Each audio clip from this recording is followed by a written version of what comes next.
Hey, what's up guys, it's Liam or Weagle on your Overwatch, back with a new video. Today we're going to be talking about the Junkertown strat and the map of Junkertown itself, how to counter it and how to play this map. Now we'll be talking a lot about the first point because I think that that's where a lot of tilt happens. It's also where a lot of throwing happens, and it's just what seems to define this map and how the game goes is like what happens right at the beginning. So I want to help some of you guys out. Of course, the first thing is if they roll you with Bastion on the cart, of course, don't tilt, because that's like the worst thing you can do. So Bastion on the cart, or the pirate ship as people have come to know it, is a really frustrating strat where you put loads of shields and a Bastion on the cart to roll through the enemies on the high ground. Now, a lot of the strength in this actually comes from people's inability to counter it and actually engage at the right time. So let's take a look at this first part of the map where you come out of the doors. There's a big long line of sight, and what usually happens here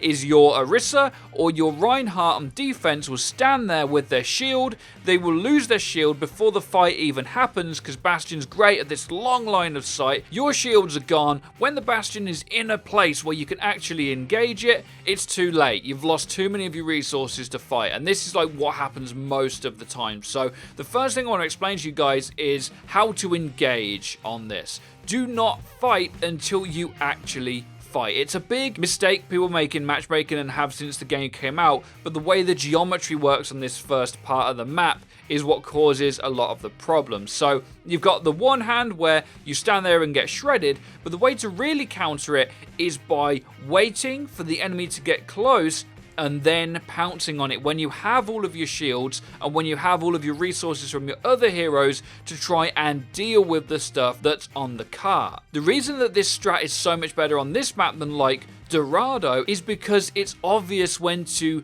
jump onto the thing on the cart. Even Route 66, where this strat is also quite good, there is high ground for you to hide on and then pounce the thing when it gets there. So the biggest tanking mistake to try and avoid when you're on defense is losing that shield. This goes for the whole map as well, not just the first point. If Orisa throws a shield down on a long line of sight and it gets shredded, it's ripped. But if you wait, get closer to the Bastion, pop that shield down before you fight, coming out the gates, and for this whole map, you gotta wait to engage, and it's the tank's job to do so. Make sure you tell your team where to stand and what to do. There's also a really big Orisa tip in this too. Not only does it come down to her shield, but Halt is one of the best things for getting the Bastion off of the cart. So the same with your shield, make sure you use this Halt when your team can actually capitalize on it. If you don't have it when he comes around the corner, or you pop him off the cart too early, you won't be successful because your team won't be there to follow up on the damage. However, if you pull Bastion off at the right time,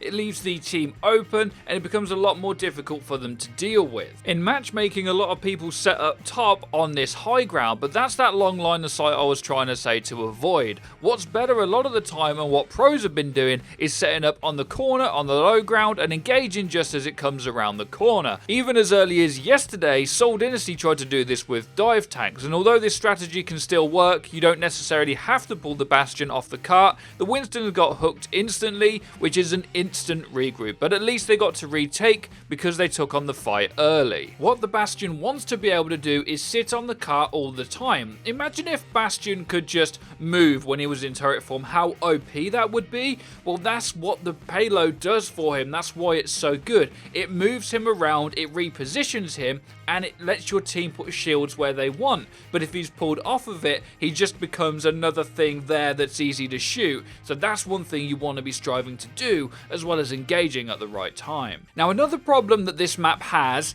is the retake. A lot of people don't get retakes on first and second point, especially most of the time, and this is because of where people often set up. Now, the first time I saw this strategy I'm going to talk about was actually watching the Spitfire playing the Los Angeles Gladiators on this map. And what the Gladiators decided to do was to actually set up outside of the spawn of the enemy. Now, we got a little bit of flack in our comment section when we spoke about playing outside of spawns before. This isn't Call of Duty 2010. You know, we are trying to win. So, if you want to counter the Bastion on the cart, don't let it get to the cart. This is good for loads of different reasons. So the first one is what the gladiators did. You win a fight and you also get some ult charge. So if you don't manage to win out from here, which you shouldn't, because the enemies are in there with unlimited health. They can try and get angles on you, and the attacking team should not be spawn trapped. They should be able to get out because they have unlimited health.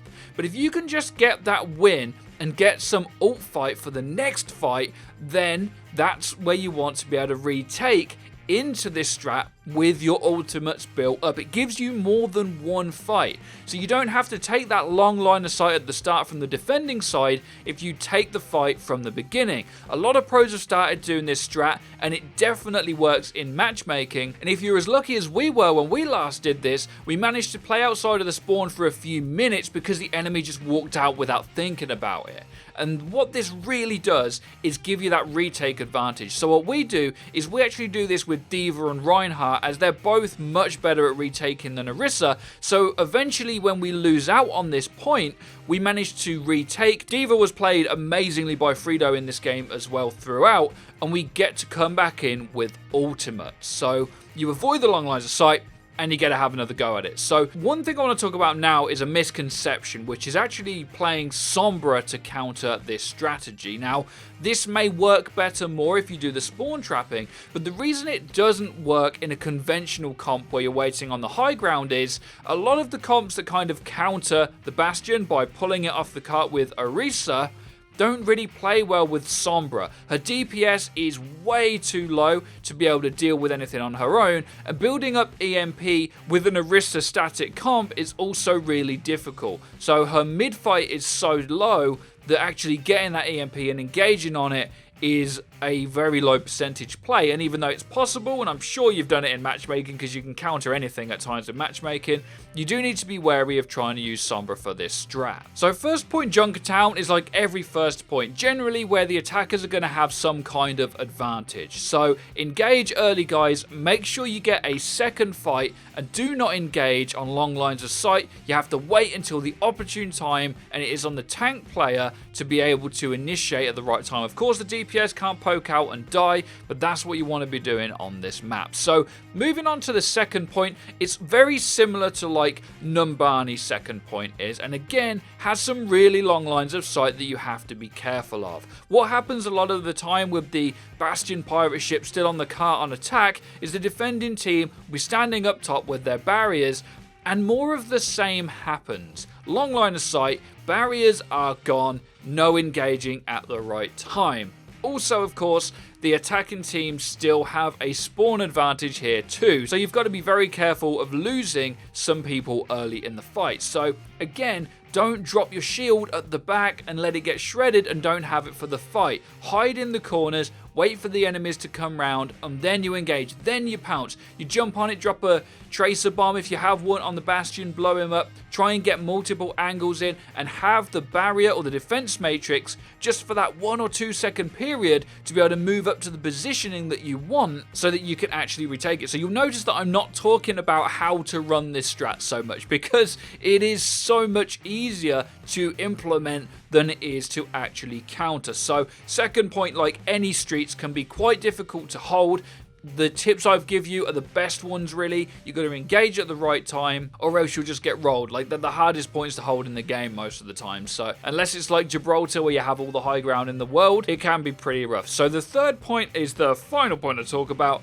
And this one is more interesting because just like the first point on this map, it's not really like any other points that we've seen on other maps, and it can play a little bit strange. But one thing I'm sure you've noticed is you're probably most likely to hold the cart here. And again, this is because it becomes almost like 2CP, where towards the end, the defenders then have the advantage. So because you've then got the spawn advantage, you trying to engage on the Bastion on the cart becomes easier because you get more man advantage as the fight goes on and stalls out and so forth. So what you want to be able to do, again, same as the first point, is don't have this massive line of sight. This is why Bastion's so good on this map. Close the distance but not with your shield. Hide underneath, hide to the side, wait for them to come through, and if you manage to get them off the car at the door, this will actually allow you to almost have that spawn trap again. There's only these tiny little chokes that the enemies can actually come out of. So you can even set up your own bastion on the car if you want to, or off to the side.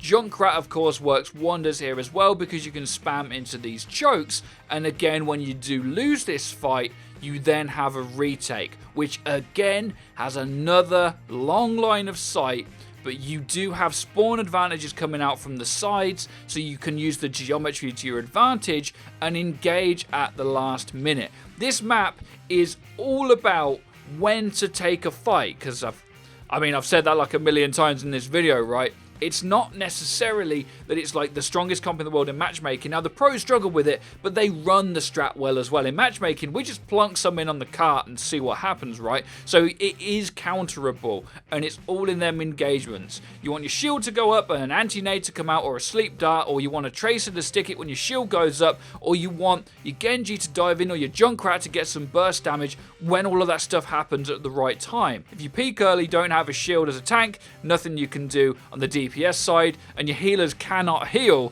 through the amount of bastion spam that is coming your way. So guys, that's just about everything for this Junkertown guide. If there's anything you'd like me to go more in depth on, then let me know in the comment section down below. I know I haven't covered everything, but I think I've covered the most important part of trying to tackle the cheese strat and why this map is really hard to win sometimes. Be sure to drop a like, guys, as it does help us out and it lets us know that you're enjoying the content. Be sure to hit that bell icon so you get notified when our videos go live. Thank you for all the support recently, guys. It's been insane, and I hope you've had a good new year so far. Be sure to have a great day as always. Take care and peace, people.